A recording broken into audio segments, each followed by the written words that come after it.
right, welcome everybody. Thank you for being here. Happy Friday to y'all. Let's see what we've got here in the chat area. If you can, just type in where you're logging in from. Let me know that you're out there. I know we've got a few people. It's Friday, so we'll see how big the session will be. I will tell you that we could use a couple more players if anyone out there is interested. Just let me know, and we'll get you into the game. So this is the last session of our storytelling and learning gathering. I'm so excited to have this happen again. I'm really grateful to Keegan and all of our players for doing this. I have to admit it's a little bit somewhat self-indulgent for me to be able to put something like this together because I have been playing D&D since I was, I think, 12 years old or so, and this was like way back in the early 80s, and so it's just been something I love, and I'm so glad that I can sneak this into TLDC stuff, and I do think that it totally applies. So I hope that you enjoy watching Keegan run this game with our players, and that you learn a bunch from it, because there is a lot to learn about how D&D and instructional design can definitely overlap. And so with that, why don't I, if you can all maybe introduce yourselves, and then we'll get going. So why don't we start with you, Keegan? Yes, my name is Keegan Longwheeler. I'm a lead educational technologist for OU Education Services at the University of Oklahoma, and just help faculty with all their technology needs, from podcasting to how to use iPads in the classroom to blogging and all kinds of fun things. So that is what I do, and I am facilitating today as the game master or dungeon master of our game today. I love it. And Allison? Hi, I'm Allison Sollers. I'm from the Orlando area, and I'm a learning and development consultant with U.S. Anesthesia Partners, and excited to play today. We haven't picked characters yet because that's part of it, so I don't know who I'm playing, but somebody cool. And then Ren, go ahead. My name's Ren Corcoran. I'm joining from the Twin Cities area in Minnesota. Just moved recently, so you can see the boxes behind me.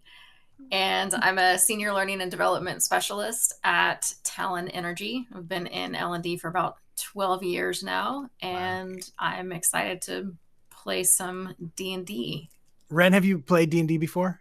I have, yes. Okay, awesome, great. And then lastly, Kim, our speaker from yesterday. Please introduce yourself. Hi, I'm Kim Lindsay. I'm at Cinecraft in Cleveland, Ohio, and a consulting company, and I'm the lead learning experience designer for 5 more weeks, and then I retire. So yeah, I'm old, and I am unlike the rest of you. I am a noob at this. Everything I know from the Order of the Stick. So. And I'm just, I know that I'm among friends, and we'll see. I am a fantasy fan though, so that helps. Awesome. Yeah. I don't know what Order of the Stick is. I want to say I know what it is, but can you detail that, or just explain? It's an online comic that's been going on for like years and years, and the characters are all D&D characters, and they go by something or other version 1 of the rules or something. And then there was a big plot line about when Wizards of the Coast, or is that who it is, changed the rule book, and that was a big plot line in the online comic. Like Roy Greenhilt, he's the fighter, and then there's a rogue halfling, and then is he a rogue? There's a halfling. Anyway, Order of the Stick. And there's just, I think, like hundreds and hundreds of comics now. It posts maybe a couple times a month. So yeah. Kim, fun. I have a feeling you're going to do just fine at this game. All right. And I do want to throw out there, is anybody else that's in the live audience just want to jump in and play? Because we do have spots. Unfortunately, we had a couple cancellations this morning. A couple of our players double booked themselves, so couldn't make it. But is anybody out there anybody want to jump in, just type it in chat. This is going to be super fun, really, really easy, and we could use some more players. I'm not going to be able to actually play. I'll just be moderating in the background and making sure everything is okay. So if you're interested in jumping in, please let me know. Oh, Jessica could play. Jessica has D&D experience. Okay, I'm going to go ahead and invite you up. So awesome, Jessica. There we go. We got one. Let's see here. With D&D experience. That should be on everybody's resume. All right. Invite to main stage and upgrade to speaker. All right. And let's see. Anybody else want to give it a go? This is awesome. All right. I'll keep an eye on that. But otherwise, I am just going to hide myself from the screen. And Keegan, let you take over. Again, thank you. Welcome, everybody. I'm so excited to watch this. Bye. Jessica, All right. come on down. So where we're actually going to start is in the chat. I'm going to throw the character sheets one more time so folks can take a look at those. Welcome, Jessica. Do you want to do an introduction for yourself like the rest of our players did before we dive in? Sure. Can you hear me okay? Yes. Yes. Okay. My name is Jessica Ferris. I'm an instructional designer with a company called Altera Digital Health. Basically, we make electronic health records for companies. So I do a lot of like simulation training.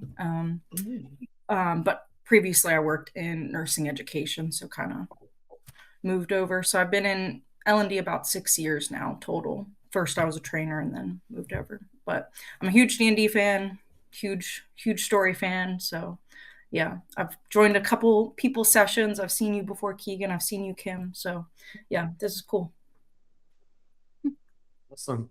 Well, where I want to kind of get us rocking and rolling is for everybody to go ahead and select a character from the character sheets Dropbox folder that I sent. We're looking for level 1 characters is what we're looking for. My recommendation, especially if this is your first time, is from that folder. If you select the level 1 characters with art folder, you should see several options is what you should see. And they are kind of simplified character sheets that have amazing art to them as well. So that way, whether the actual type of character suits your fancy or you just find some really awesome character art that you're like, yes, that is the person I want to embody for the next hour or so. Go ahead and kind of quickly make your selections. I will let you know that even though the character sheets offer names, you don't have to use those if you don't want. But I know in the past, folks have fallen back upon those if that's the name you want to go with. So as folks make their selections, I'd invite you to just give me like a thumbs up. Because that'll help me know as we are going, and we'll do another kind of like round of introductions, but it'll be for the characters that we will play instead. So folks can start making those selections, and then we will kind of dive into things. Now, while you're reviewing those, the thing that I want to kind of make sure that everyone, so Allison, sounds like you're good. And it's okay if we overlap. That's not a problem at all either. So don't worry about taking somebody else's. Totally fine. So our session is going to be great for whether you've played before or whether you haven't, either way, because the kind of main couple things that I want to say before we kind of kick things off is I'm going to provide for you a whole bunch of just-in-time information, right? We're going to go into this not knowing all the rules, and that is a-okay, all right? Like I will help kind of arbitrate all of that as we are going through play, but you will stumble upon things that you won't know how to interact with them, and that is a-okay. not a problem. My role in this is to help you interpret kind of like because this game is very conversational, you'll tell me like what it is that you want your character to do. And then I'll kind of help translate that into mechanics and just all of those game bits to kind of help manifest whatever actions or desires that you have related to your character and their role and all of those kinds of things. So yeah, big takeaway: you don't have to know all the rules. We're going to stumble upon many of them as we play together. Does everybody have their characters kind of picked out at this stage? I'm having issues accessing the Dropbox. I'm gonna try it on my phone. So Oh, okay. Is it the link? Let me see. so I think it's something with my computer that it's blocking it, like a administrative override. It's like Okay. danger. So I'm gonna try to sit on my phone. Well, luckily, I come prepared, and I should have them also in Google Drive. Let Okay. me just jump to where I would have those located in 1 second. Pre-generated characters. Aha, here we go. So I need to share this folder, copy link. Let me make sure access is done. Okay, copy link. I will throw in another link for this is Drive. What is this? Google Drive Sheets. All right. So hopefully that will work for you, Jessica. That worked. Okay, perfect. And I believe it's the same set of folders. So And just look at the one with the art. yeah. Okay. Awesome. Anybody else have any questions or anything? Whoa. Look at this art. That's so cool. They are. I love to reuse these level 1 characters because they are quite beautiful in terms of how they are presented and everything. All right. I was just thinking think I'll I'm take good. whatever nobody else wants. I don't know. All right. Well, then let's do this. Do we want to, for those that have made their selections, do you all want to say what your character is, whether you're using the name that is given on the sheet or whether you are renaming it? Totally up to you.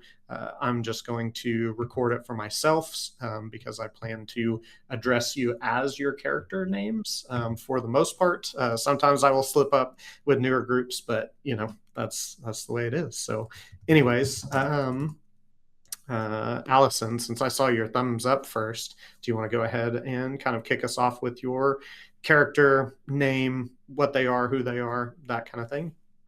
Sure, yeah. I picked one from the folder without art because I'd already looked at it. I picked the human druid, Okay. and I'm going to be Azalea.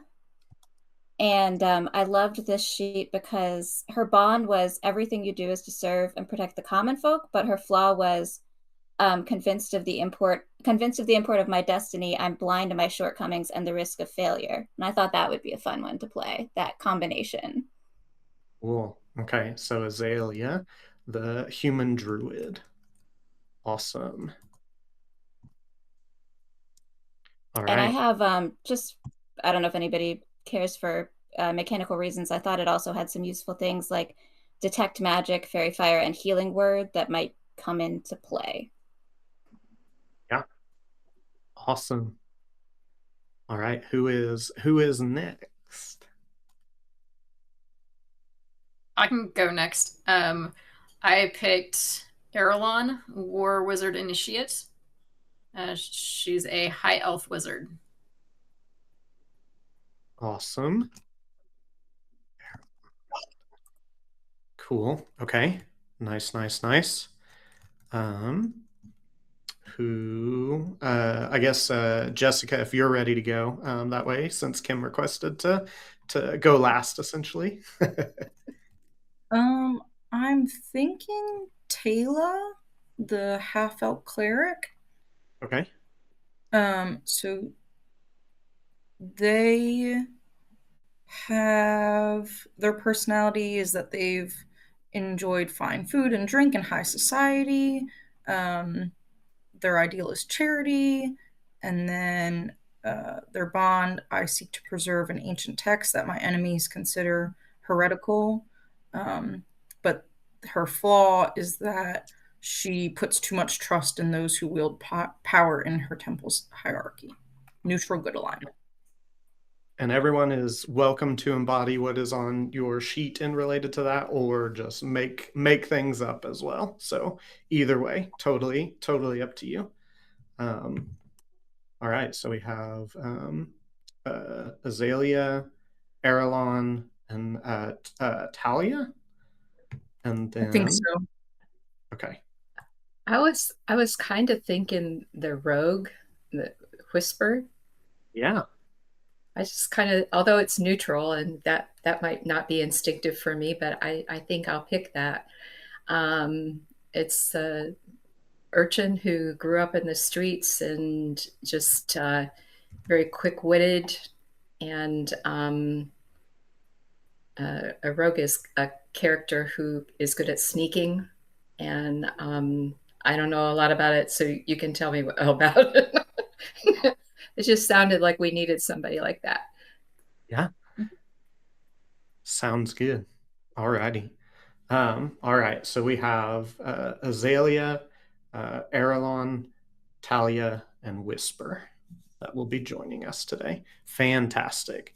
All right, so I've kind of gone over that, which is that you don't need to know all the rules. I've gone over that, which is that you will tell me what you want your character to do and I will interpret it. The next thing that I'm going to share is in chat.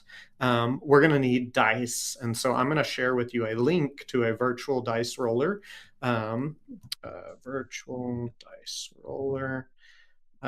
And that way you can just use Google actually has one built into their search engine. And how it kind of operates is if you click on the dice itself, it'll go away. And you should see at the bottom of it should be the 4-sided, 6-sided, 8-sided, et cetera, et cetera. Now, I'm going to call out, even though most of our stuff will be just in time, one thing that I do want to highlight is the 20-sided dice, the one there on the end. That is kind of the bread and butter of the game in terms of most of the time you will be rolling that specific dice, and then you'll add whatever kind of bonus is on your character sheet, depending on what it is. So we'll get kind of right into that as we kick things off and such, and I'll guide you through all those things. But typically what you're doing is you're rolling a d20 and you're adding a bonus to it is what that's what you'll be doing. And different characters, right? Just like we in life have different kinds of skill sets associated with our training and background and such. Some folks are better at understanding people. Some folks are better at understanding nature. Some folks have proficiency with things like history and all kinds of things. And that's kind of like one of the ways that, because we are bringing many different skills to the table, that you all will get to complement each other and such. So, alrighty. Let me see if we have anything else. So that is the basic rule. The final thing that I want to mention before we jump into play itself is one kind of safety tool for us is you can say pause at any time, whether that's to clarify a rule or whether for any reason, really. So all you got to do is say pause. I will try and pay attention to the chat if it winds up there as well. But regardless, you are in control. So if we need to take a step back for a moment and kind of focus in on the game or making adjustments or anything, we can definitely do that as well.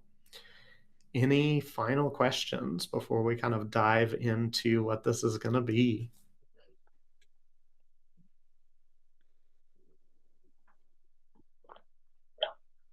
All righty, then let us dive in. So How this is going to work is because we have done a session like this before, is I'm actually going to piggyback off of the storytelling that happened from last time. And so what we're going to do is we're going to build kind of upon that story that has happened prior, almost 2 years ago at this stage, which is kind of wild. You all are in Craven, which is a world of magic and wonder. You are already acquainted with each other, so we won't have to, do introductions of characters or anything like that. And you are on a mission.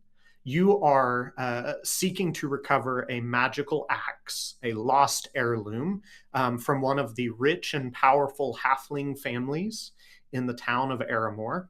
And don't worry, there's no quiz on all these names or anything. You're all good. But success for you finding this magical axe means significant gold, equivalent to 6 months worth of pay, but also the favor of the powerful Bright Willow family. And so you have heard previous tale of another group of adventurers that set out upon this track. A few months ago, we'll say, in world, another group went along this path, and they decided to deviate from the path. And they, rather than continuing and finding this magical heirloom, they in fact found an injured owlbear that they sought to kind of tend to, but goblin poachers did not wish for that to happen, and so they set upon them there to claim the beast that they had captured.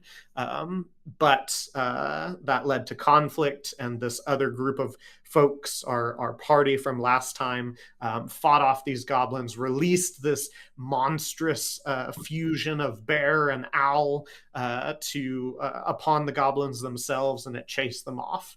And so you've heard tale of a previous group attempting to do this, but they were not successful. They got distracted. They did not finish the task, and so the task has fallen to you to find this magical heirloom, this axe. And so where I want us to start actually is I'm going to have everyone roll for me a wisdom survival check. So what that means is on your character sheet, you'll look on the left hand side where it says wisdom, and if survival is listed under there should be a bonus number. So you'll roll your d20 and add that.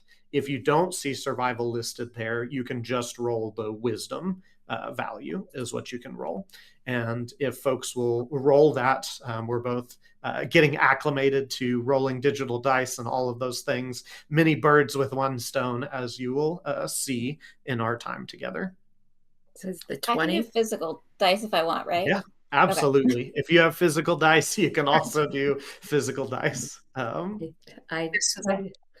dice for the chat. So which die? 20 or? Yes, the D20, okay. And then you'll add that value for wisdom survival on your character sheet. I have a 15.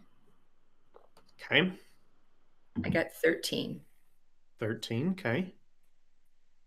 22. Wow. I rolled a nat 19. Okay. Nice. So with a +3 modifier, I have a 4. Okay. Sounds great. Alrighty. So as you all set out in search of this magical axe, you've been given a heads up of the location, and it is Talia that kind of, she's the one that kind of quickest finds the path, follows the instructions, helps you all as a group make your way through the woods, make your way through plains, travel for many, many hours outside of the town of Aramore where you set out. And you come to the place where at least this item was rumored to be, but no one has come back from their mission. So that's why multiple groups have been assigned to this task. And as Talia, as you kind of guide the group in that direction, as your companions are aiding you and such, seeing the various kinds of wildlife from deer and little rodents and field mice and all kinds of things that you see across the lands and such. You eventually get to where you see on the plains, so it's like grass is what you see. On the left hand side there are trees and such, but in the grasslands before you, you see a what looks almost like a like if the land had like a zit. It looks almost like a kind of bubbling up of dirt and grass and various kinds of vegetation that kind of just like sits there kind of in the middle of this field. And as you kind of look at it and as it catches your attention, it looks like it has an opening to it on one side. It may be like maybe a cave or something. It would you'd probably have to get closer to ascertain, but this is at least from what you were given instruction wise where you're supposed to be to find this magical axe. What would you all like to do now that you have spotted this kind of growth of vegetation or whatever this is that is a little bit farther away from you? Can I do like a nature check or anything to see what's going on? Like, can I suss out the area and the wilderness aspects? Yeah, absolutely. Give me a intelligence nature check. So roll your d20 and add your nature skill for me. Okay. So 17. 17.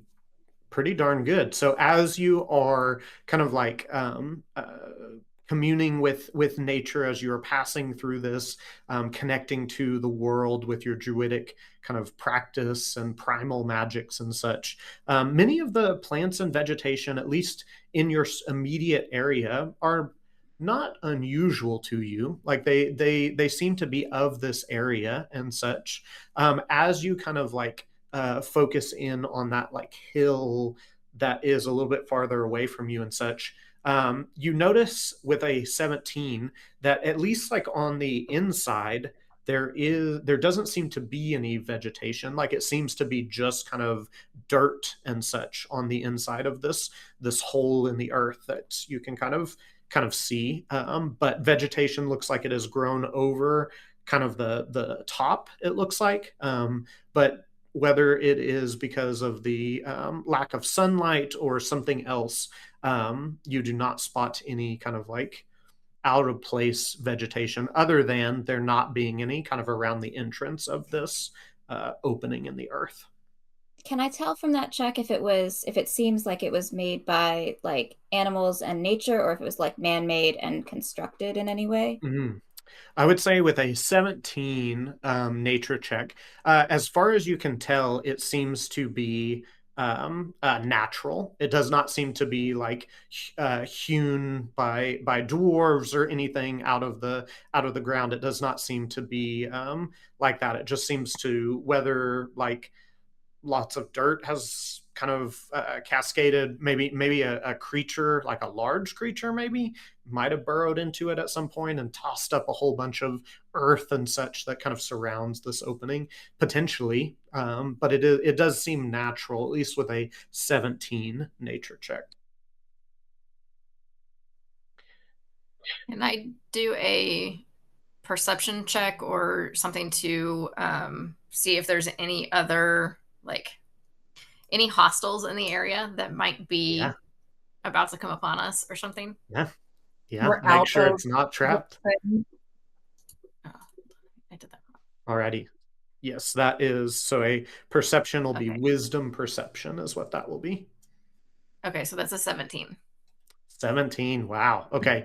You keep your eyes out, right? And like as you do that, I'll say like you kind of like move a little bit around where this kind of burble up of earth is in the field, just to make sure no one's like hiding behind it or anything. The closest thing to you is like that somebody could hide behind, more likely, or probably like the forests that are a little bit a ways. But that's far enough away is that probably nothing would ambush you from there, or at least if they tried to, they'd have to run across open field for a little while. Could something be laying in the ground? like in the brush of the ground, perhaps. But as you kind of move around with a 17, you don't see any threats. But what does catch your eye is as you're kind of looking and focusing and really trying to focus on the what you see before you, you get the glint of metal, like as you move around the front of the entrance, and it looks like there is floating in the air just under the shadows itself, what looks like a glistening axe. So Do you share that that with is the what rest you of see. the class? Sorry, say that again. Do you share that with the rest of the class? Like, do you tell us you see that? Absolutely. Yes. And you said it's just like it's floating. It seems to be like so, inside of the cave itself, or this opening in the earth, you spot with a 17, and you're focused in the glint of metal light hitting metal, and you, as that clarifies, you see the axes like just floating in the middle of the air, just under where that kind of opening to the earth is. Okay, I'll point that out to the others as well so they can see it. And what I learned, and not that I learned that much, but everything was also shared that this area seems natural and that it seems like it was natural made from what I could gather. Does anyone have magic hand to yoink it? I have mage hand. Mage hand, that's what I meant to say. Yeah. So I don't know what the range is on that. Yeah. So You're it asking is how far 30 feet. So if you all want to get a little bit closer, you could Mhm. potentially see if you could yank that out with a spectral hand that you conjure magically. Okay, yeah. Let's move we in move closer. a little Okay. closer, and I'll use mage hand to Okay. try to pull the axe. Okay. Sounds good. So as you all get closer, now all of you, now that you're closer, you can see that this axe is just floating in the middle of the air. It's kind of, the light is a little bit dim under that kind of opening and such, but you do see that that axe is there. It's just like it doesn't look like, you don't see any signs of magic or anything like that. It's just like literally just lodged, floating in the middle of the air. And so you cast your mage hand, and let me look at the mage hand spell real quick, just so I see what As will I'm happen. as I'm casting it, I'll say to the Mhm. others, "Be ready." Just in case something were to happen. Mm-hmm. Okay, so spectral hand, spectral floating hand appears at a point you choose. The hand lasts for the duration. The hand vanishes if it is ever more than 30 feet away from you, but you got close. When you cast the spell, you can use the hand to manipulate an object, open a unlocked door or container, etc., etc. Pour contents of vial. Yep. Okay. Alrighty.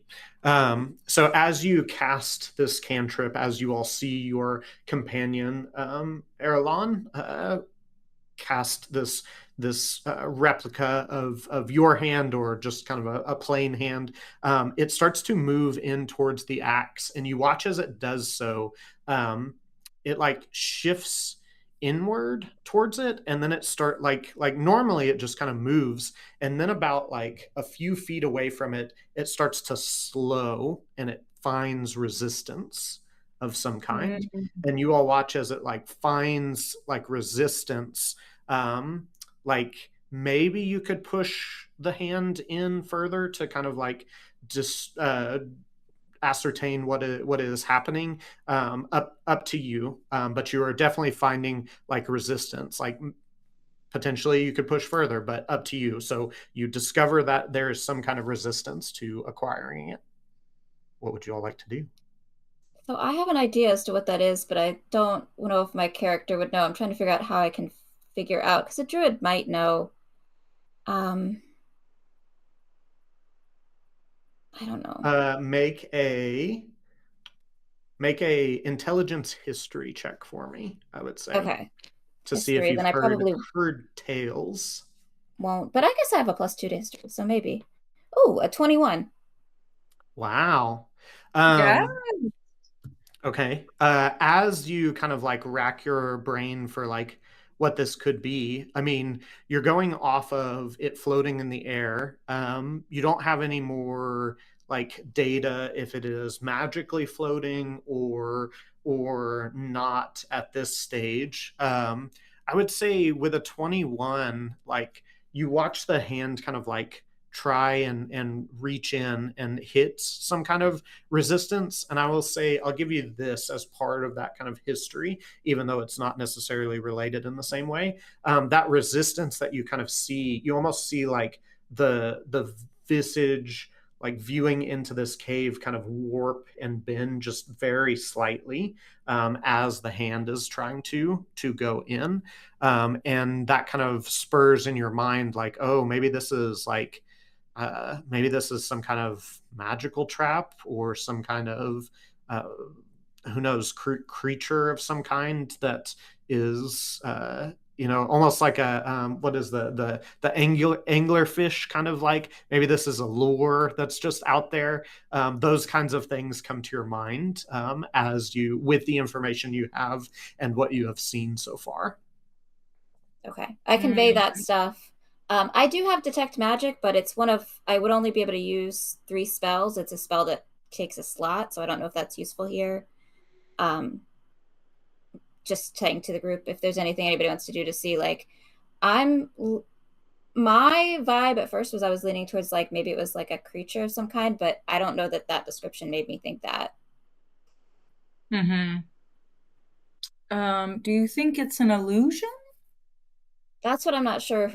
Is Erlon, are you a wizard? Mm-hmm.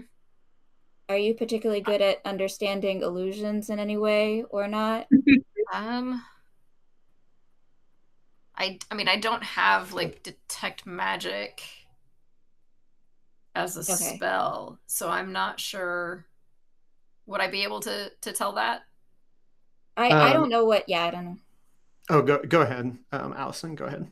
I was gonna say I'm happy to use the detect magic. I don't really know what I would learn from it besides would I learn more than just is it magic or not? Because in Pathfinder that's all you learn, but I think you learn more in D&D. Yeah, it's like every round you learn more, right? Does it tell you the type of magic that it is?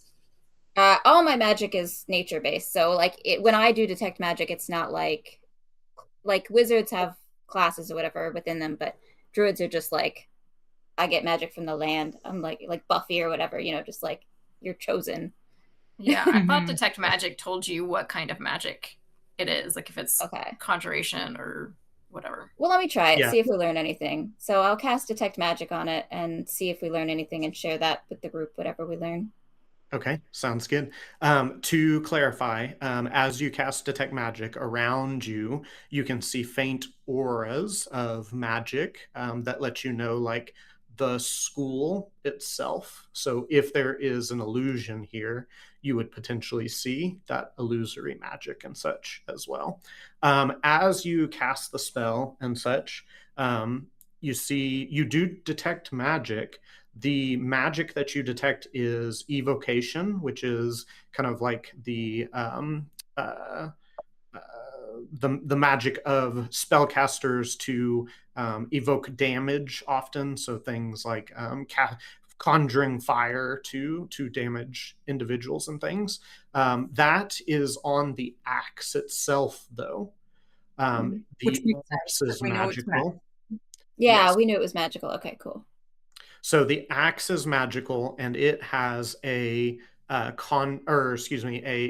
evocation, enchantment upon it of some kind. But it's weird. In that moment, as you cast detect magic, you don't notice an illusion. Um, it just seems to be floating, and it doesn't seem to be magical in how it is doing it. As this is happening, I'm curious, Kim, as you have witnessed your companions like do a couple of things in this nature, is there anything that Whisper is kind of doing at this time? I have no idea what he even could do, or but what occurs to me just naturally is it really there? Is that some kind of a portal to someplace Mhm. else? Um, so that's what would occur to me, just naturally. I don't think that my character has any powers to detect that. Another thing that maybe my character would do is to look and for footprints in the ground and see if anybody else has been around there. That I don't know. So is Yeah. that a thing to do? Yeah, for sure, for sure. And you have like daggers on you too, so you could like try and throw them at the weapon. But I would say first, based on what you've said, go ahead and roll me another wisdom survival check real quick to look for footprints and see if there's any signs of like other individuals kind of passing through at this stage. Okay. I got 15. And then Okay. it's like a plus something or other, isn't it? With my Yes. character. Yeah. Yes. It'll be. Perception is a +3 or something. Or is it It'll be +1? yeah, wisdom survival, so +1. Yes. Okay. So 15 plus 1, 16, pretty darn good. Lots of great rolls so far. Yeah. As you kind of look and see as your companions are casting these spells, as they're doing a few different tests, the thing that is weird is you notice that um, the in front of the area, you like all around this opening, you see there are signs of animal footprints and various kinds of things. You spot all of those, but just in front of this opening to this cave, there is none. It is like it has been wiped smooth. And as you kind of look at it and having to get that close and such, you see your companion's mage hand because it still kind of stays there. Now that you're like this close, as you're kind of observing, kind of like uh, at this level, trying to see, ascertain what this may be, you see the mage hand like as it is like there in the space, this kind of warbling around it, almost like it is. Almost like light is kind of bending where it is. And you see in this moment, the hand seems to, it stays still as the axe starts moving steadily closer to you. What do you do Ooh. in that moment? Ooh. Ooh. It's moving specifically closer to Whisper or us entirely as a group? It's Whisper's the closest at this stage, but it is moving closer to you all, technically all of you as a group. But I'm a halfling, Yes. and it's a halfling artifact. Mm-hmm. So Ooh. Could be Whisper, related. perhaps you should touch it. I don't know. Interesting. Wish that I had Wait. mage hand. Is the mage In hand? case it does something bad. The mage hand is staying where it was, where it met the resistance, Yes. right? Yes, it's staying where it was, where it met the resistance. And as the axe starts to move closer to you, Whisper, you see in that moment the mage hand like something is enveloping the hand itself as it is moving closer to you. So my character is a war wizard initiate with a soldier background. Would I have come across this Make kind of for thing me before? a make for me a history check as well, and I'm gonna piggyback off of Azalea's here in a second too. So make for me a intelligence history check, Erelon, as this thing is moving and now surrounding your mage hand. That's a 10. A 10. You're not 100% sure. You've not heard of this kind of effect before, but as you kind of like ponder this, something clicks for you, Azalea. Um, you know, with more data, with no magical aura of illusion, with the way that this is behaving, um, you know what this is. In a moment of panic, as you all see this sheet of what looks like light edging its way out of the tunnel itself. And Azalea, you know, in this moment, this is a cube of some kind. It is a cube of ooze of gelatinous nature, and it starts to inch its way towards you, and it looks like it may be trying to envelop your little whisper companion. So what I want you all to do for me is we're going to roll initiative. We're going to play with our just the theater of the mind. So I'm not going to put out any maps or anything. Now, what initiative is you'll roll your d20 just like you have been with your other kind of skills and things. And initiative is kind of in the top right-hand corner of all of your boxes on the front page. It should be a bonus there. And if you will give me whatever those values are. So we'll do, did anybody get a 20 or above? I'm not finding it on my sheet, my initiative. Mine Oh, is shaped a little differently. You have a different kind of sheet. Yeah. Yes. So it'll be your dexterity bonus then. Okay, that's what I thought it was, just my dex. Okay. Yeah. So 15 and above. All right. 16. What'd you 16? I got a 15 exactly. Okay. 16, 15. And then 10 or above? I got 14. 14. Wow. Okay. 15, 16, 15, 14. And then what did Ren get? I got an 8. Okay. 8. Alrighty. Alrighty. So when I realized what it was, I also called out to everybody. I could do that as a free action, right? Like to say, yes, like, you I can. think You it's can speak like as it is moving out. Yeah. What is it you say to your group of companions? I think it's a cube that's moving towards to like kind of eat Whisper. Back up, Whisper. Alrighty. I can Awesome. sneak away. Awesome. Okay. So as this creature, this kind of unseen when it wasn't moving, but now that it's enveloping a mage hand and moving closer towards you with this weapon that is embedded into it. Let me pull my dice roller. Wow, I rolled very low. Rolled a whopping 2. So that'll be good for you all, that's for sure. So in the order of operations, so we'll go through by initiative order. It will be, I believe, Talia with a 16 first. So what does Talia do in this moment? You and everybody but Whisper is kind of a little bit farther back because you've been doing 30 feet magical things and such. But what would you like to do? I'm trying to think if I should.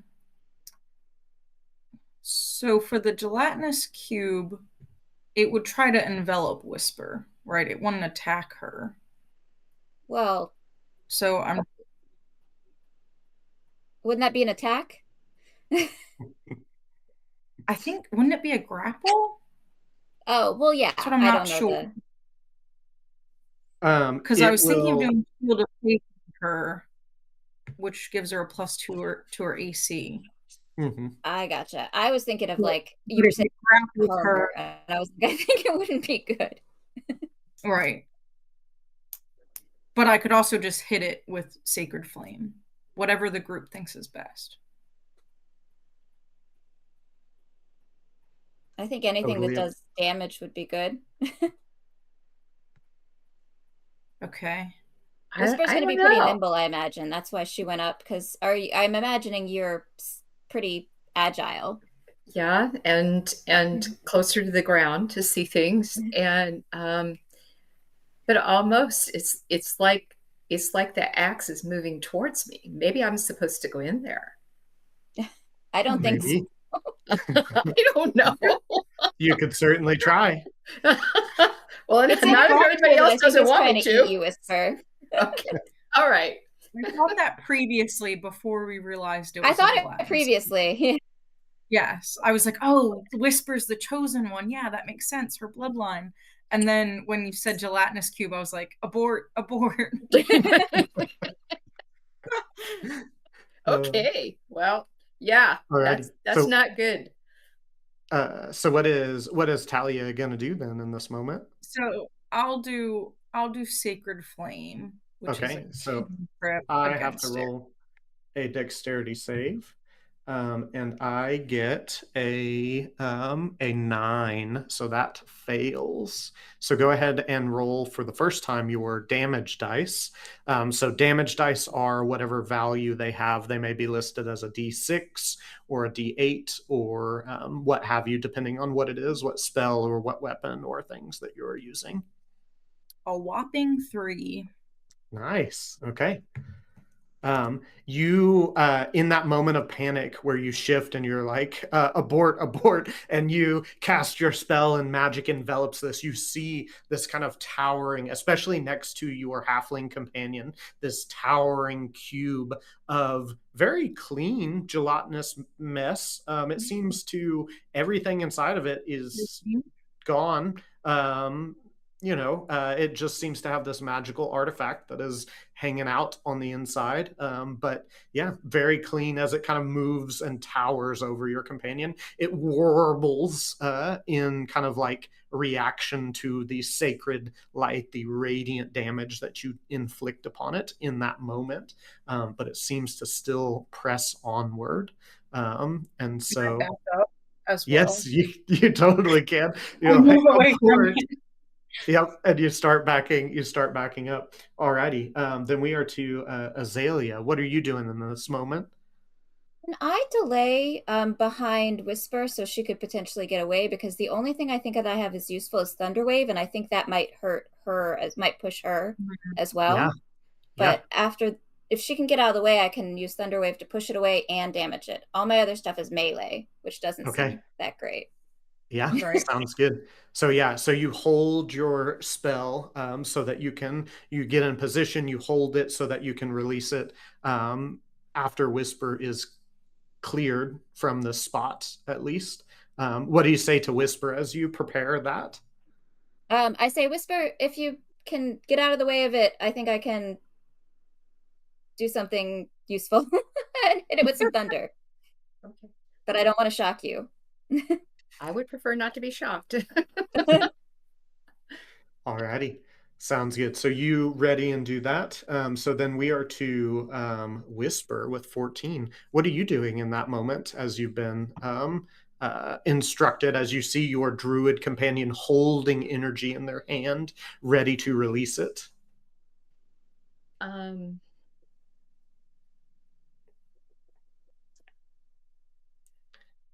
That axe is calling. It's only just like a hand's length distance away.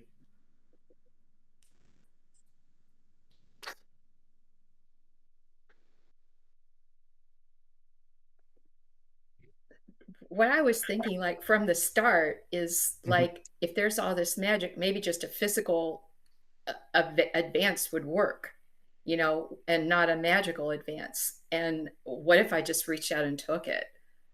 You want to try? Do you want to try? I don't know. The other thing that occurred to me is that I do have this a bow or a dagger, and I could try throwing that in there and see if it like affects the position of it at all. Maybe like to get it to spin so part of it comes out and can be grabbed. I mean, I don't know. What do you guys think?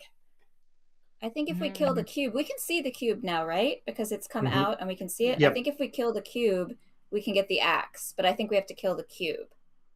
What if the cube is like, what's her name? Captain Marvel, that just absorbs whatever energy you put into it. Did she hurt the cube with her sacred flame? Could we see that when when It Tal seemed to mentioned. warble in Okay. reaction. Okay. All right, so So that whatever sounds that was good. hurt it. Yeah, that I don't know sounds if a think good. physical dagger melee- would hurt it or not. That's Yeah. what I'm thinking. I think it has resistance to melee, to slashing. But we don't know yet, I guess. But you would be in danger, I think, if you went into melee range. You'd have to be able to get away quickly, potentially. Yeah, I have dexterity, I guess, and speed. So I don't know. Thank you guys for being patient with me. Um, I it's just, all I good. just, I just am wondering, like, it, shooting with a bow, I wouldn't have to be that close. Mhm. That's correct. You could So, move. I could do that, and to see if a physical object could get to it. Yeah, and I So think you'd probably want to move back to shoot with a bow. I don't know that what your yeah. sheet says, but it might have a distance that it says to do it from. Or Does it says yeah, 18 over 320. So I think we're closer than 80 feet, aren't we? oh yeah, Yeah. Yeah, for sure. Now, So I don't know if so it's worth it then in the moment. So does Whisper want to take the risky action and try and grab the axe out of this creature, or do you wish to back up and take the safe action and fire upon it from a distance? Well, I think I'm going to be like Belcar from Order of the Stick, and I'm just going to go for it. I'm just going to try to grab it. And I'm Yeah. sorry. I'll say my Yeah. goodbyes now. I'll say my goodbyes now. Thanks for all the fish. It's been great, you guys. But I'm going to see if I can just grab this thing for us. Okay, that's awesome. Let's go. Alrighty. You take the risky path. And so what I'm going to have you do is I'm going to have you roll for me a dexterity saving throw. So that is a special kind of like reactive thing. You should have a +5, it looks like. So roll a d20 +5 for me, and we will see what happens. All right, d20 +5. Oh, I got a 6. I'm toast, you guys. Ooh, okay. So you rolled a 6, or you rolled a 1 and got +5? I got 6. So it's an 11, I guess. Okay. Since I was holding my Thunder Wave, can I try to use my Thunder Wave? No, because it would push her. Never mind. I was like going to try to push away from her, but I couldn't do that once she was in it. Potentially. Let me double check what you needed to succeed.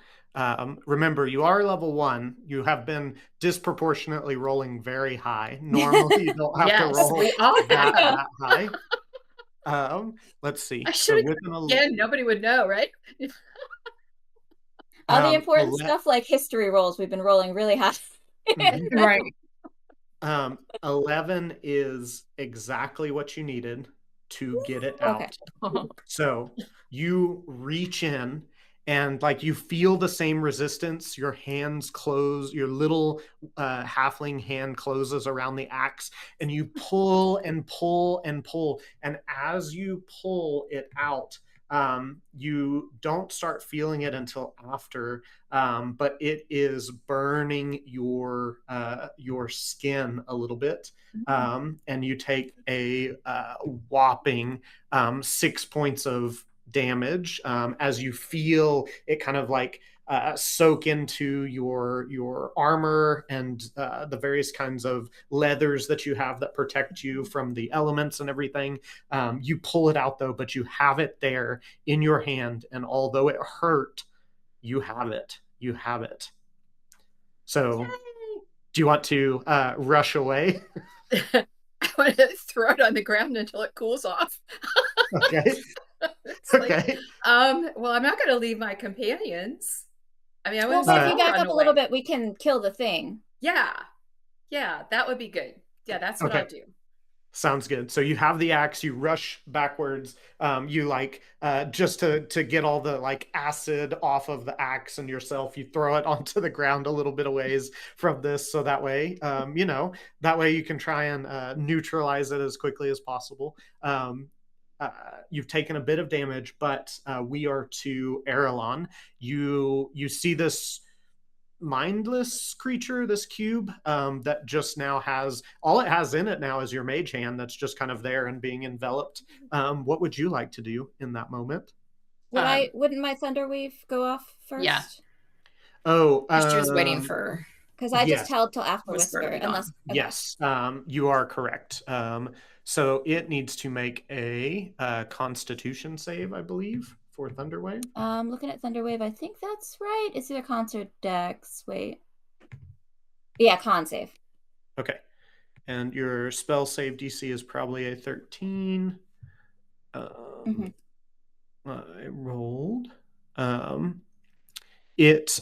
You blast into this creature, but I rolled a total. It has a fairly decent constitution. That's one of the only things it is good at. And so I rolled a 16. So it does not get blasted back, but it will take half damage. So you can roll your damage dice, and then I will half it from your total. 11 and then half to 6, 5, whichever one is half. 5. So we round down typically. So all right, it blasts into this mass of acid, this solidified gelatinous cube, and it deals thunderous damage to the creature. And so as that spell is released, Aralon, what are you doing in response to this? Let's see. Does it look like the Thunderwave did decent damage? It does look like it hurt it, yes. And it looks like its structure from the two kind of attacks that have been made against it, it looks like the structure is kind of like warping, and it's not quite as cube-like or as clean as it once was. Okay. I also have Thunderwave, so I think I would like to do that as well. Yeah, okay. Sounds good. So I have to make another Constitution save. That is, okay. That is a 4 plus 5 for 9. So that is a failure. Okay. So Thunderwave is 2. Is it 2 or 3 D8? I think it's 2D8. 2D8. 2D8? All right. So if you'll roll the D8 dice twice and give me the total from there. Okay. That's 11. Holy cow. Okay. Nice. As you blast this thing back, it is forced back into the hole.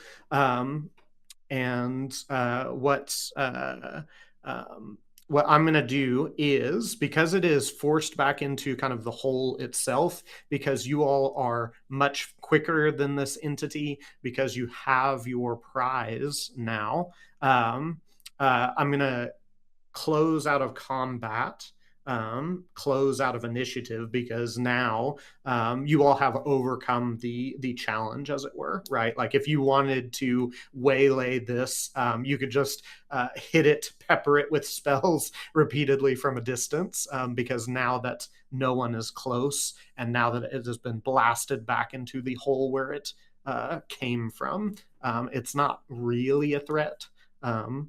So what would you all like to do in this moment? Let's pick up the axe and get out. Yeah, can she carry it without does she hurt herself when she picks it back up, or is it like okay now? Because it was like goo that burned her. Yeah. As it's picked back up, it doesn't seem to continue to burn you, Whisper. It seems to the muck that was on it seems to have mostly kind of sloughed off onto the ground, it seems. Okay. Yeah, because we can always put it in a sack. That's what I was thinking. Yeah. I've also got my mage hand, but even just like wrap it up in a bedroll or something. Yeah. So that it's covered. So, and that would also hide it from other adventurers' eyes. True. So, let's wrap it up. Yep. Yeah. Okay. Sounds good. Yeah, Whisper, you should hold on to it in your backpack though, because I think you're probably the fastest if we needed to run away from something. I don't know for sure, but you seem pretty fast. How big is it compared to? Because Whisper's a halfling, right? Oh, that's right. Her backpack might. But it's a halfling axe.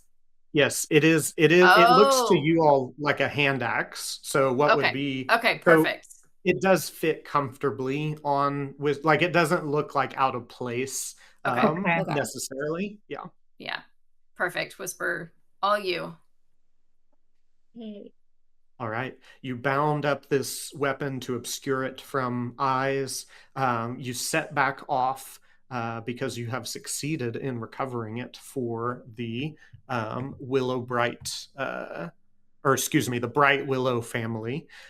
You make your way back to Aramore, passing by the forest itself. You swear you hear the kind of like deep hooting of an owlbear in that forest still as you make your way back, and are rewarded handsomely for your success in this venture. And so that's where we will kind of end our storytelling aspect of our time together, because we will shift over to kind of uh, decompressing, to kind of thinking and reflecting on what this experience was like and everything. And so I yeah, awesome job, you all. Great problem solving, almost escape room-esque in some ways, except you're trying to get in. But yeah, what are some of y'all's favorite moments from your kind of brief time together in this? I think Whisper just going for it. Yeah, that was great. Yeah, just throwing all concerns out the window and just reaching in for it. It's like, Right. Whisper doesn't know as much about the gelatinous cube as everybody else, so Yeah. maybe that was a good thing. Right. Well, Right. I was trying not to think this is a gelatinous cube at first because I was like, I Mhm. don't know if Azalea would know that or not. Like, it didn't seem that crazy that she might think it was a creature, but that's why I was like, let me roll. What could I roll to see if I would know? Yeah. The And realization it was that cube oh, go ahead. was very funny for me because I was like, it's not magic, but it's floating there. I'm like, well, maybe that's just a part of the axe that it floats. I don't know. Oh, yeah. Could be. Yeah, that's, I Yeah, mean, I'm just wondering, how did it get in there? I mean, you know what I mean? To me, that's the next quest. It's like, once we're just like, how did it get in there? Did somebody steal it? And did the gelatinous cube go out at night and just get it for itself? I mean, it's like, I don't know. yeah, maybe a theft sought refuge in there and then had a bad Ooh, time solo against that yeah. cube. That's wild. So who I'm knows? just looking at, because I'm so, not real familiar, but I think at some point I should have, like, because I have something that says under abilities says investigation. So Mhm. maybe I should have used that, but I didn't see it until too late. So We Or didn't we need just it. know that Whisper Clearly. goes for it. Like, yeah, it's like, I don't know. I just kept thinking, what would a rogue do? And that's what a rogue would do. It's just like, cool. Awesome. This is great. I just really enjoyed how everybody knew, you got, all of you shared your knowledge about how the game worked, and helped me to figure out like this character sheet as I went along. So, and I learned from all of you, and I also was really thankful that my character didn't have magic, because I think it would have been a lot harder for me. No, you definitely chose correctly. One, just because Whisper spoke to you, right? But magic is definitely, I feel like, harder for a new character, especially because it's like, well, yeah, you can do all these different things, right? Yes. Any other highlights or thoughts from our time together? I liked the kind of idea. I thought it was really funny when my like Thunderwave didn't do as good as Eridan's and Erlon's, and then the idea that Erlon was this like warcaster. That was like, I didn't know too much about any of the characters necessarily, but like she was like, oh, I have experience as a war mage, and I'm like, of course her spell like burns. Like the dice just told a great story there. We're like, of course hers is like, just destroying it because she's like practiced that. The dice told a great story. I love that. Yes. Yeah, that was a great line.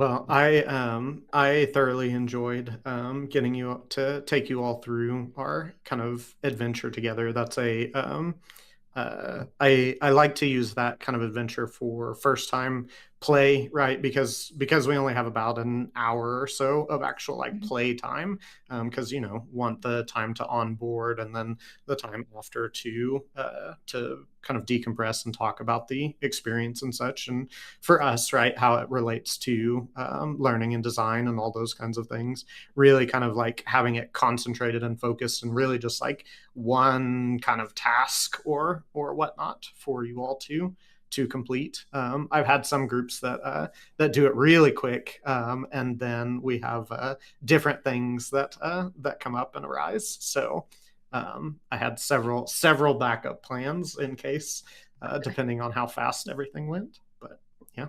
So it was interesting to me how you all you didn't know that we were supposed to share information with each other.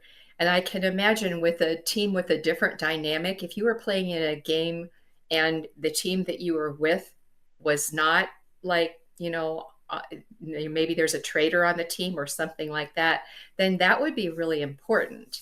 And that I would not have thought that we wouldn't share information. And I think that, Keegan, you told us up front that we were all on the same side, and but still it really pointed out to me that if I played a different game and was on a different kind of a team, to know what to say and what not to say. And the dungeon master would have to have a hard time controlling that, I would think, or try and figure out what was really going on. Yeah, I mean, it definitely hurts sometimes in the problem solving. Like, I think when you have people, but as you get like into more complex campaigns, sometimes you have somebody who doesn't share a piece of information or whatever. In this case, it didn't, from my perspective, I thought about it too, like, oh yeah, of course I'm going to share everything. It wouldn't make sense not to, but I guess in some situations, it wouldn't make sense. Or if you have somebody who's just being like, I didn't think to share it or whatever based on whatever their character would think about. Yeah. Yeah. I think because we were actively investigating what we were sharing, but if somebody had just like saw something that didn't mean much to them, they might not have shared it. I don't know. Yeah.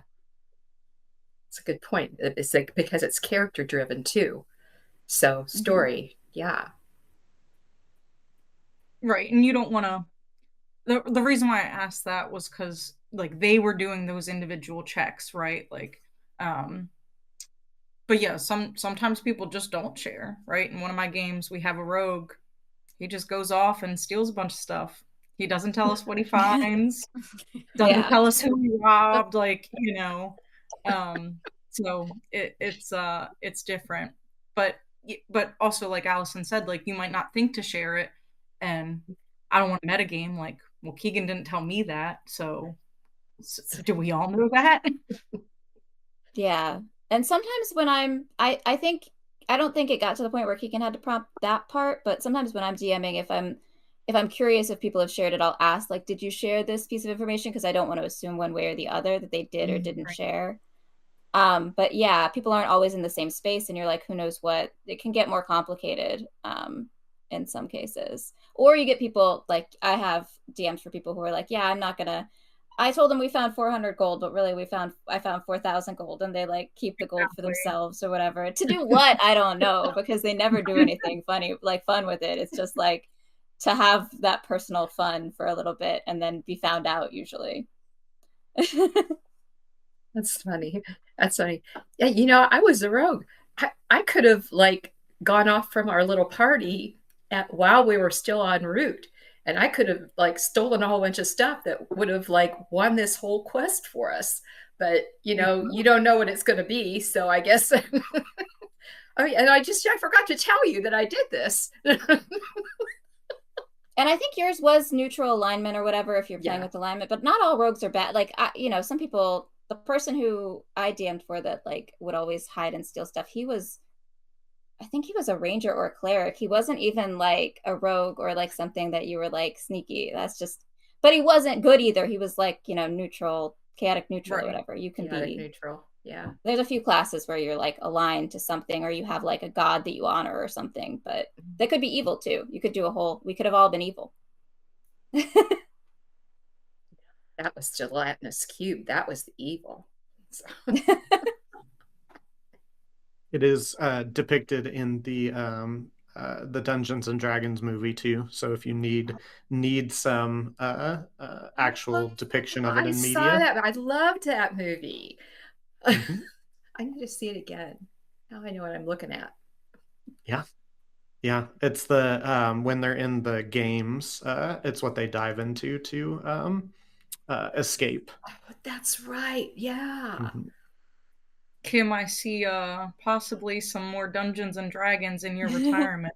Yeah, I as know. was I'm Jazz. I'm kind of thinking that too, or something like that. I know there's RPGs for some of the fantasy series that I follow too, but yeah, I mean D&D, that's OG. I mean, so, Hey, can I ask you guys some questions? yeah. I'm Yeah, wondering, that's fun. just especially because, I know at least a couple of you are experienced dungeon masters, of course, but how has that affected, like, or how has it informed um, your instructional design and vice versa? Like, do you actually apply instructional design concepts into the games that you run, and also, um, the opposite side of things? Definitely, yeah, like learning experience design. Um, because like in D&D, like as a DM, if your players aren't getting it, you have to kind of take a different approach. And like that happens in teaching, right? That happens in ID, right? Of like, okay, like what's a different approach? Like if we've had a different training and it wasn't effective, what's a different approach that like will hit home? I think there's a lot of similarities, which, I think that's why we're doing this, right? Yeah, I think campaign design and stuff, when I've done that, when I've like not run modules but like actually designed it, I probably did it very similarly to how I like would design like a learning program or anything, just kind of thinking like, but with way more openness, because so many different things can happen and you're basing off the people. Um, I used to think that it was a lot more like when I was actually teaching, I used to see more parallels between that and like teaching, because you're seeing the same people consistently in that case. Mm-hmm. And like with, designing leadership development programs or whatever, it's not quite the same, but definitely that design thinking factors into building a campaign out. Um, and also, I think just in both cases, you're kind of looking at like what do individuals want to get out of things? Like, especially when I think about the kind of like ID that I've moved towards and like leadership development, it's like, okay, so I'm trying to move people from here to here. What do they want to get out of it? And like when I DM, it's like, what do my players want to get out of these sessions is a big thing that you get into later as you know your players and you like build a campaign, because that's what's fun. Like not just go be in my book, because I could just write a book then, but like what do Right. you want out of it? I think for me, a lot of it has come into play, like just being patient, really, right? Like when folks are learning, right? Like they're learning in their own time often, and like I like even in our session today, there were moments where I was like, okay, I'm going to wait to intercede because folks are sharing information with each other, and regardless of whether that is accurate information or whatnot, like the act of processing, the act of engaging, the act of memory recall and trying to find out where the schema are taking us all, and all of those kinds of things, like just trying to be patient and let that happen naturally. I think is something that both in play and in teaching that I kind of that's where a piece intersects for me as well. Trying to be both hands off and just let folks run wild in some regards, but have it guided too, as the learning objectives denote. But yeah. Do you feel like that you're naturally sort of predisposed to, I don't know, to want to storytell in the learning experiences that you create? Is that something that you probably do more so than maybe other people that you know? I think I do, but I don't know that it's from D&D. I think both of those, the fact that I do both of those things Mhm. comes from my, like, I would say wanting to engage with stories is probably my primary character trait, like, of all the interests that I have and all the things that I do.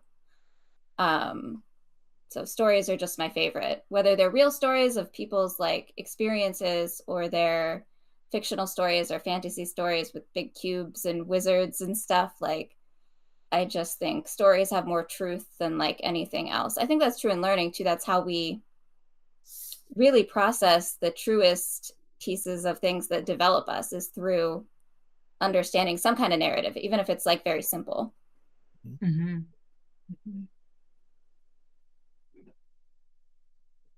How about role playing? Is that something that you tend to integrate into what you build as well? I mean, I'll, ask students to put themselves in the shoes of others, right? And that, in a sense, is role playing. Like for, I'm teaching a journalism course right now, and so where they are constructing websites and doing things related to that, and so they're having to do the what that kind of like storytelling and representation looks like of information and how that connects with folks and such. And yeah, I mean, putting them in the shoes of web designers and very, like in imagining themselves in the roles that they will be taking on, in the future, I think is kind of an important aspect of that. Yeah, and playing that role, imagining they can fill those shoes and do those kinds of things for sure. Love it. So very cool, you guys. I thank you so much for doing this today. It's I don't know. I was just while you guys are playing, I'm just like grinning from ear to ear, just because I'm just so excited that we can pull this off. It's fun. It's just great to see you play. So thank you. I have a question, or just I don't even know how to phrase the question, but I've been thinking a lot lately about aphantasia, about how there are people who cannot picture in their mind anything. You say a red apple, and they totally are not picturing a red apple. It's it to me. It's I would for myself it would be a serious disability. I mean, I just always have been able to have a vivid imagination, and I wonder how, like, I would design for people who did have an imagination in my training, and how I would need to design differently if I knew that people were not able to imagine anything. I Well, I mean, think you go ahead. I was just gonna say, my husband has aphantasia, but he has a great imagination. So I think it's just a visual, like not being able to visualize doesn't mean you can't imagine. Like even in Yeah, theater of the mind, D&D, he enjoys still. So I think it's right. just a different way of imagining. I'm not a great visualizer either, personally. Like I can conjure a red apple theoretically, I think, but not the way people describe seeing pictures. I don't experience that. Um, Yeah, so I I think think there's different kinds of imagination, just like there's different kinds of learners. I mean, not that I believe in the false, oh, I Yeah, only learn one way, but learning preferences. yeah. I Ren, think that you I have aphantasia. I don't. If you tell me to imagine a red apple, like, yeah, I know what a red apple is. It's red. It's got a stem on it, but like, I don't actually see an image in my mind, and so I have a hard time imagining what it's like for people to actually see a visual in their head. Like, are you like hallucinating something? Like, I have no idea what that's like. So for me, it's just like if you say to imagine something, like I imagine it, but it's more like conceptual, I guess, Mhm. just thinking about like concepts. So I don't know. There's It's weird. It is so interesting, you guys. It's so, I mean, because like I read a novel and I can see everything in my head, like all the characters and the settings and stuff like that. And so I think that's why I like reading, as opposed, I don't need a movie. I have a book, but I think that a lot of people don't have that. But obviously very creative people and people who actually do have an imagination, but don't have that visual aspect. I just thank you, because this is something I've been thinking a lot about, and how you know how would that be? See, I can't imagine that, but we still made a pretty good team. I've never I heard like of that this idea. before. Yeah, so I'm going to be like this whole weekend. I'm probably just going to fixate on it. Fixate on it. I'm just like, wait, what? Because It's like, I'm relating it to music, because like when I do music, I think of things like there are things that that I see, or like I don't know, just stuff, and like if I didn't have that, oh, anyway, but I great. mean, Thanks. Thanks. I have grapheme synesthesia, so all Mhm, the letters and numbers are colors up mhm, here. mhm. Oh, So I mean, I don't see it if I'm looking at it as page of text, but if I'm imagining a word, that this is how I got through school because I memorized the colors. So, Wow. Wow. Wow. but I just think when you have a stakeholder on a project and you practically have to deliver to them exactly the thing, because they can't picture what it's going to look like. You know, a picture of a person driving a car down the street, and they can't, unless you actually show them the picture, they can't imagine it. And to me, that it seems like that would make life difficult. But now I'm learning from you guys that just because a person doesn't see a picture, it doesn't mean that they can't have an imagination about it. That's very helpful. Thank you guys for helping me. yeah. Of course. I was surprised. I remember I used to be an English teacher, and I remember being surprised when I was younger that when I learned that not everybody had a reading voice, like that they couldn't hear things as they read. Like I don't really picture books as I read them, even though I can visualize. I don't have like a block in ever being able to do it, but I don't do it much. But I have a reading voice that's very strong, and so I was like, you can't hear it in your like.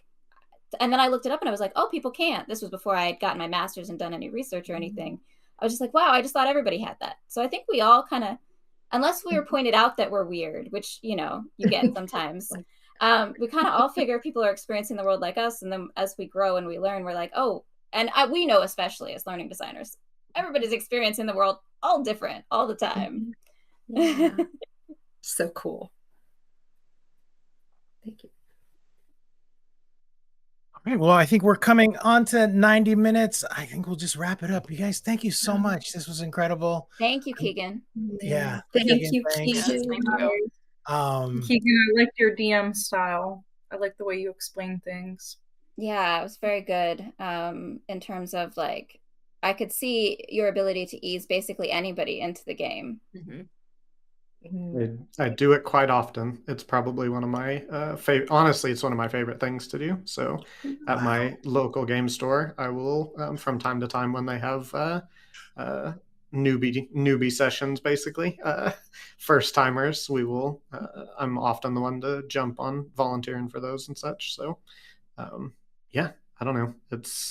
I think the thing for me that makes it so much fun is that moment where folks realize like what it can become, right? Like that moment, like the reason, like, well, everybody was jumping in, and like Kim, like I was like, hey, all your companions, they're doing a whole bunch of magic stuff. What are you doing in that moment? Like, like trying to just drag back in, and then it led to many folks' favorite kind of like, oh, I'm risking it all, death or high water. We're gonna get this axe out of here. So, it's just those kinds of things, those memories that we form, those connections that we make are kind of like, those are really important to me, and I love being there when folks kind of like come to that understanding of like what this can be, what like rules based imaginative games kind of are and exist as and such. So yeah, thank you all for joining me for this. It's been a blast as always. It very much has. Thank you so much. A great team, you guys. Yeah. Thanks, everyone. All right. Well, that Thank wraps it up. That wraps up the event. So, yeah, I'm just going to go ahead and close things out. Your game store is lucky to have you, Keegan. And all you players, thanks for being a part of this. Have a great weekend, everybody. I'll be posting this one later, probably on Sunday. And with that, we'll see you around. Thank you. Bye, everyone. Bye. See y'all.